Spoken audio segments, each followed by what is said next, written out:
Hi guys, it's Nemo here, and as promised, I'm gonna show you how I did beat uh, the the third floor of the bird last week.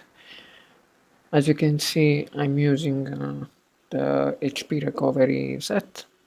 If you do not have it, you'll be completely fine with the one which will increase your single target damage. We have the crit damage passive, the HP decrease one, and then the damage taken decrease, which isn't as much as important as the first two. As you can see, we have a nice amount of HP. I already shown you my gear. Escanor and Meliodas have an attack set, attack crit, while Goter and Matrona have an HP def. So remember, the third phase is the third floor is really hard. So you need to avoid as many mistakes as possible and hope you have a good RNG. First turn, we're going to taunt, waste Goter's debuff, and then attack once with Escan, just like usual, so that we can get our first stack of Melis passive damage reduction. As usual, if you're using King, just shield every turn. If you're using Margaret instead, in this turn, so the second one, you probably want to cleanse. Here instead, we're going to proc Melis passive once again and waste the Pierce card and the Goter's debuff. As you can see, that debuff he applied on us was locking our silver skill, and this card he did right here, it's a ruin skill. So that's why if you have the passive which every turn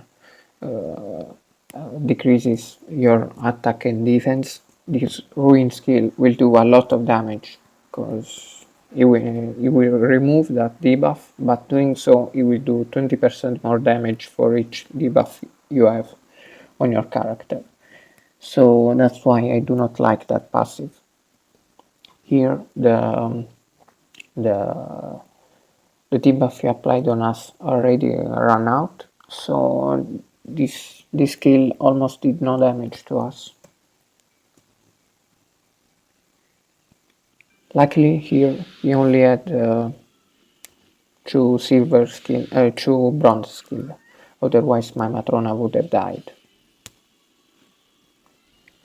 Here I decided to get one more stack of Melis passive, so I just used the only two single target skills I had in my hand, and then used the Pierce and the Goter's debuff.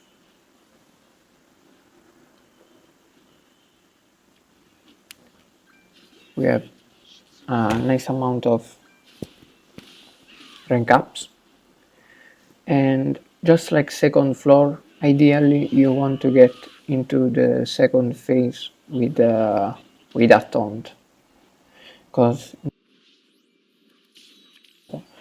next turn he has a single target skill which will delete some of your cards, so you do want to have a taunt, otherwise you will delete your Goter skill.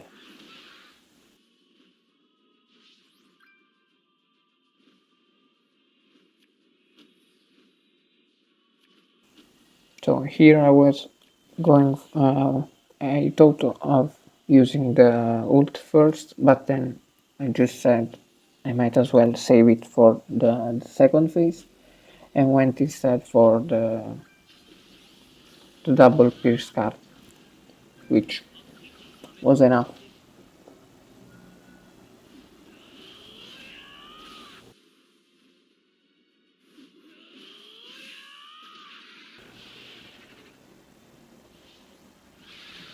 Second phase, here we got a new passive, as you can see.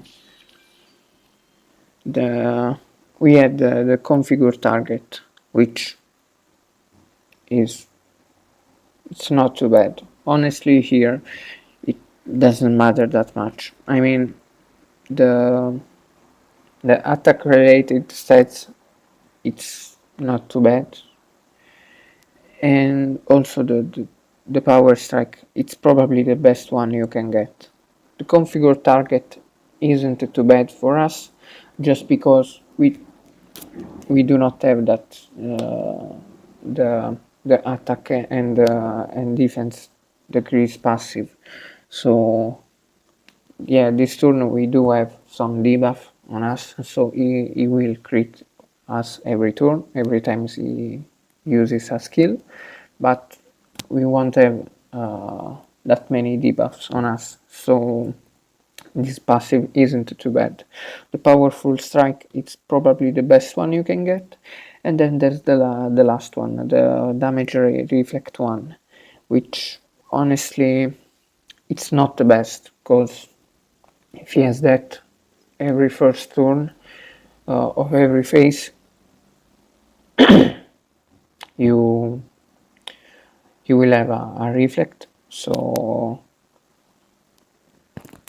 you would need to waste Matrona's buff removal, and that's not optimal, but you can work with that. It's not that big of an issue. As you can see here, unfortunately we do not have any taunt, so be ready, because this will hurt you. This will really hurt.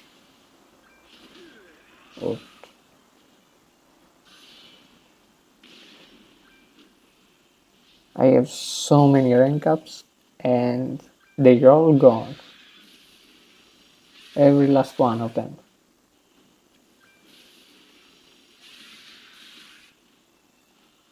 Because he can delete the skill of the target. He actually didn't crit us because the debuff already ran out, so that passive is completely fine for me. Here finally I can get one more stack of Meli's passive. So I attacked twice with Matrona, and then here to be used the Escanor's ult. I should have taunted with Matrona, honestly. I thought that I would have got the kill, but that wasn't enough. So a little misplay for me there. Should have taunted, but it worked fine, luckily, because my Goater was really close to die. It was really close. So here, as you can see, he has a new debuff. So that means that he will apply a dissolve debuff on you every time you attack him. He will gain that once he has once his HP is below 20%.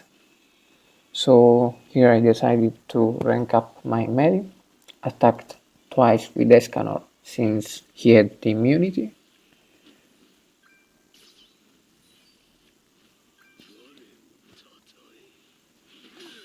And then melee got the kill, but actually he didn't get the debuff on himself, because once you kill him, he can't debuff you.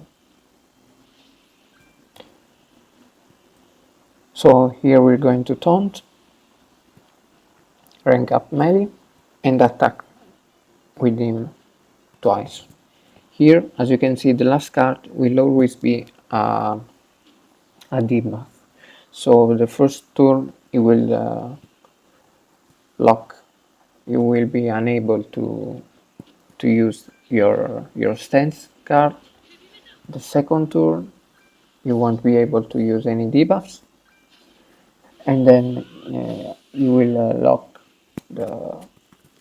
your buffs, then your attack skills, and finally your ult gauge as well. So you want to kill him in 3 turns, maximum 4. Though if you kill him in your fourth turn, you won't be able to use buffs anymore. Here I was lucky and got the kill in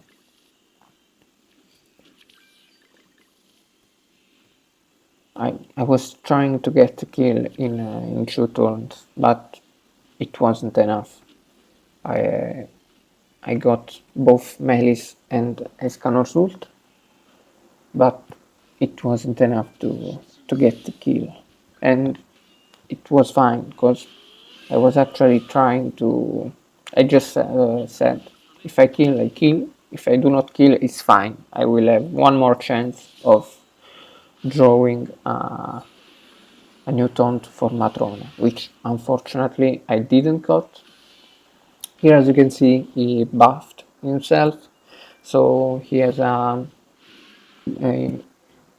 he's buffing his main stat, and then he also has an evasion buff.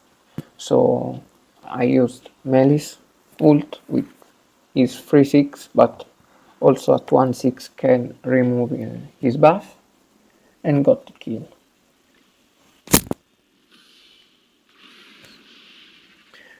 One more passive, the last one. Weapon destruction. It's definitely the best one you can get, because the other one are the revive one. So once you kill him, he will get revived with 50% of his HP. And then there's the overcome crisis, which if he survives with 25% of its HP or less, he will fully heal himself. So weapon destruction, it's definitely the best one you can get. Then for me, I think the revive is the second best one, and the overcome crisis, it's the one I hate the most, because if you do not crit every hit, he will just fully revive himself sometimes. Or actually, you with both revive passive and the overcome crisis one, you want to take things really slowly, which I wasn't able to do because I do not have any taunt, so I need to kill him as fast as possible. Also now, one of his passives will be just like Merlin's one, Loli Merlin's one. So the more HP he has, the more attack related stats he will have. As you can see, my melee has just one buff, and I decided to not get the merge, because once he has full stacks, the silver card will be enough to hit the damage cap. So I decided to attack with him once, just to not get the merge. I ulted with Escanor, which unfortunately didn't crit, and then, as I just said, the silver card is more than enough to hit the damage cap. If any Escanor had critted there, we would have got the kill on the first turn, but it's fine. We did draw another single target for melee, so we also got his ult. So we easily killed him. So remember, try to avoid as many mistakes as possible, just like that one I did on the second turn, by not using a ton, and hope you have a good energy, and that's it. Remember to like and subscribe, and let me know in the comments what you want to see next. See you next time.